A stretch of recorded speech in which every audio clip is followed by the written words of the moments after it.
Software engineers shall commit themselves to making the analysis, specification, design, development, testing, and maintenance of software beneficial and expected profession in accordance with their commitment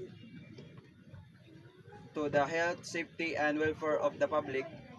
Software engineers shall adhere to the following 8 principles. Number 1, public. Software engineers shall act consistently with the public interest. Number 2, client and employer. Software engineers shall act in a manner that is in the best interest of their client and employer consistent with the public interest. Number 3, product. Software engineers shall ensure that their products and related modifications meet the highest professional standards possible.